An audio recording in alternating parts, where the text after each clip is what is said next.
So good afternoon. Thank you for the opportunity to speak here, even though I'm not representing an academy. So thank you for the invitation. I'm very pleased to be here, and I was very pleased to be here on behalf of our practice to take part of Incuna conference, especially here in the historical significant buildings. In times of global uncertainty and questionable urban economic actions, it's important to talk about values and to remember them.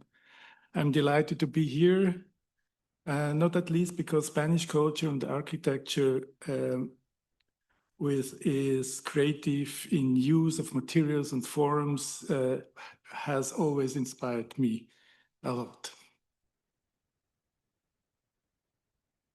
So I'm going to talk about the project of Element Park in Basel, Switzerland, which I think relates to our understanding of nature as at this location in our well-regulated democracy.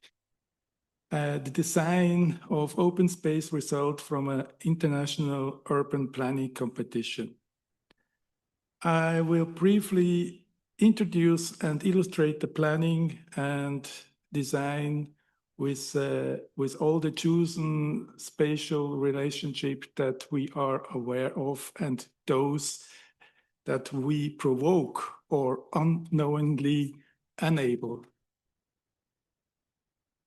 These are the points I'd like to talk about. You see, it's just an overview and it's a part of a presentation we made for several institutes and programs. And it's also discussed well, and it's very old project, meaning that it is started in 2000 and now it's 25 years old. So I asked myself, what can the Element project contribute to the society of Incuna, which means Industria, Cultura, and Naturaleza, and also the society of the history and of science and technology. So, well, it is the industry, the culture, and the nature, and the reuse of materials as a reminiscence. It is an example of how we can create added value to the public. The creative use of forms and materials in Spain is remarkable to me and is also often quoted in Switzerland. But in my view, there are some misunderstandings here what landscape architecture means. So how to do landscape architecture without copying romantic gestures or para-concepts of the past centuries and without giving the impression that the private is public and only political. So that's the map, shows the location of the former freight station, which belongs to the Swiss territory. And it was an interstate contract. The freight station was used from almost 100 years. And in the upper right corner, you see location 1. That's how I go through it so that I do not have to talk a lot about organization of the presentation. So we interpret the symbolic world of different cultures. We create backdrop scenery for life, and we would like to get rid of identifications. We know design nature is an anthropic. It is cultural adaptation and cultural succession. And we know we should only sustain what we can maintain. So we should teach useful and meaningful things for life. These 4 photos show the part of the site before it was used, before we created it new in design. These pictures show the Element Park as a freight station, train station, kind of German railway, after it was abandoned or used.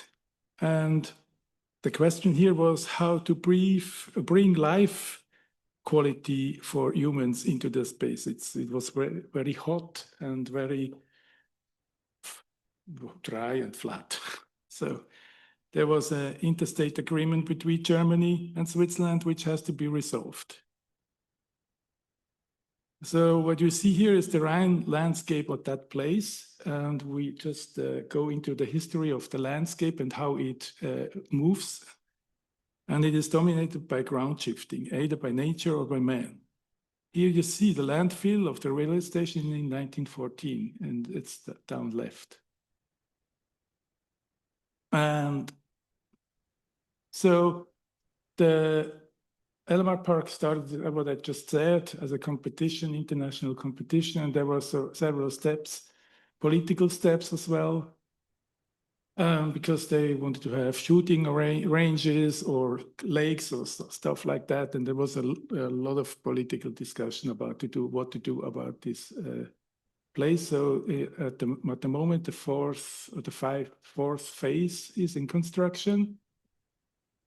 And in the beginning, we started with the urban planning process, which meant to study the history in the sense of, all the history of the site. And also there were a lot of studies, which in the left picture or card or map, it shows the study of Herzog de Meuron architects, which they say that the public uses are on the border of the cities. So then we'll get inspired by urban flows, what to do under the arena, how to construct it and how to build it, how to conceptually have a spatial idea. And we took it from urban flows as a reference. And when we go through it, this is usually, as you know, how we go through the urban planning, and we traditionally follow the way a concept has to be discovered and the findings of form, and we followed that urban flows because it's a natural concept of flow of life. And then we studied different ways how to arrange these spaces. And we studied also the relationship of all the elements, what we can actually have in our consciousness. So that's most probably what we are doing. So, and then nature between construction and narration as a title, how we work in conceptual thinking. We go for open space concept, requirement of nature conservation, nature as a basic item, and landscape of man, design as an expression of spatial relationships or configuring and shaping. These are the topics, how we move through a project when we create space there. So that's, and then we work with names, what comes from, or let's say terms, which are describing a spatial idea. And you go through that like Kissenhain, Florenarena. And then we imagine what that could be. And then we follow the natural processes and spatial ideas. And what we found out that there is a creation of life in nature, and we follow that as a rule, because there is always like a spark for something to create something, because understanding of nature means to know that there is something, a space to be fertilized, to create something new. So we follow this basic principle of creating of nature, and we follow the focus, substance, form, determination, and then understanding. So we are very clear about that we don't have an idea what's right or wrong. So it means that we have to experience space, to have a meaning, and to develop further on. So what we were creating then is kind of adaptation of ecotypes like forest borders, meadows, dry meadows, wet meadows. And we formulated this and took all the material out of the site, and we followed the processes of nature, how, for example, soil grows and was created. So that's quite basic in ecology. but nobody really does something with it. So we try to use that stuff. So then we studied the site and the situation there, the nature and how it is moved and what shape it gets and how the soil gets fertilized. And there was a quite moving topography in there. And so that's what we took out of there. And then we studied and took the books of the scientific analysis of the site, which was described very specific for that site, because of the rail track nature is so specific and also valuable to the people there in Basel.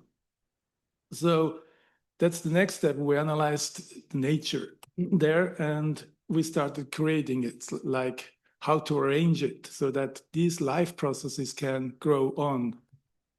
And then there is a lot of discussion about maintenance, all the years of the last 200 years, let's say, or the last 2 centuries.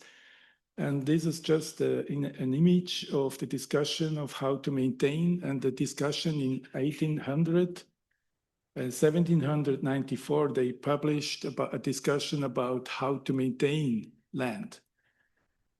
And then there is also an understanding of how to treat water.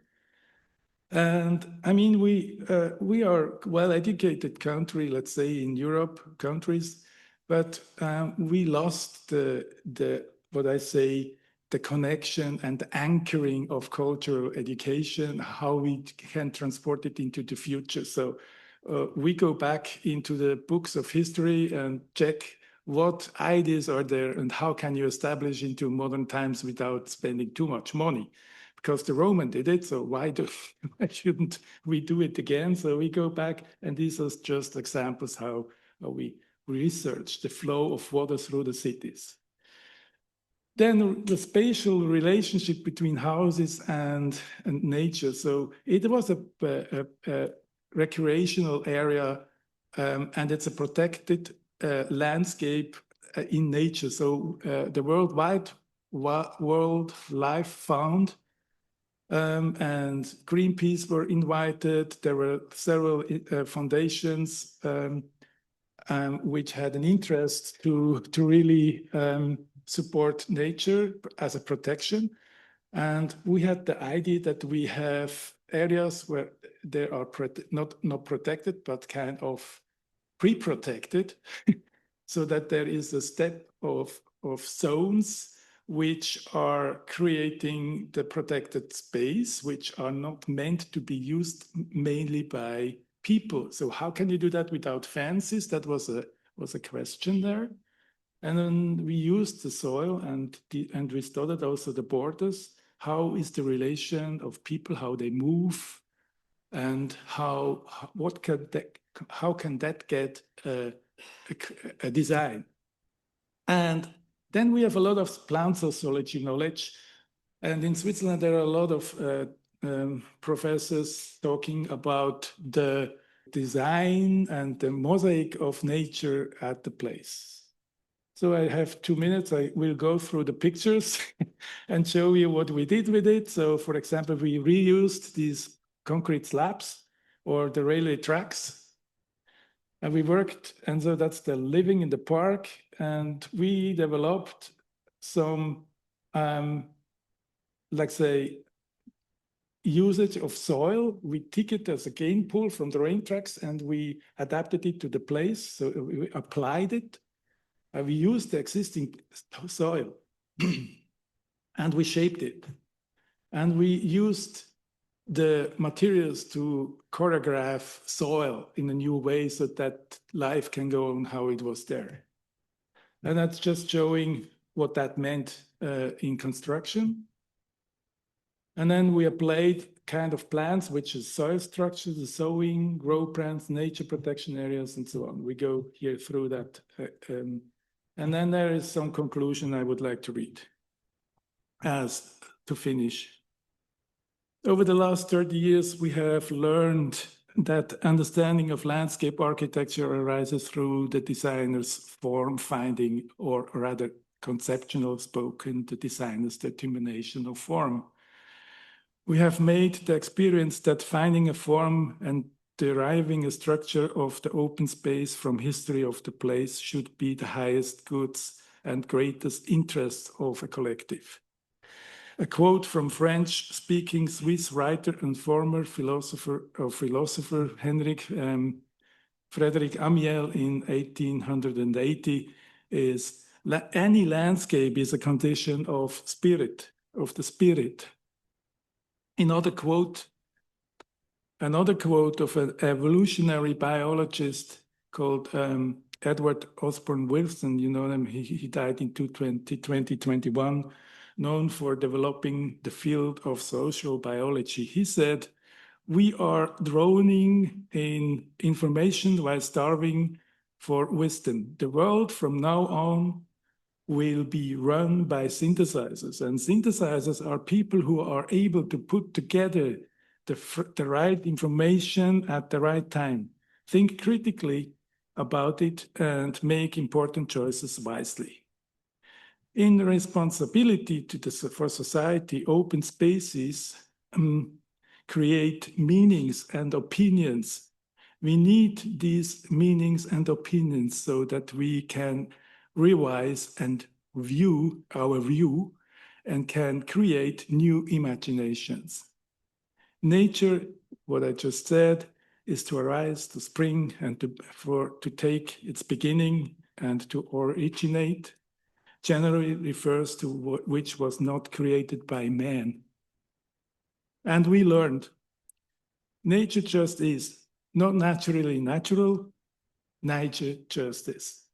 Post-industrial society leads to service society, to information society, to knowledge society, to strange rules and laws in the post-factual age. In the digital world, a perma-rain of information is washing away central standards such as objectivity and truth. The result, a democracy of the ignorant society. It would be good if the official offices, authorities, could start a participation process between the professionals involved so they can agree on a solution. So these are some pictures going through, and that's how it looks like last year. So it's grown. Thank you.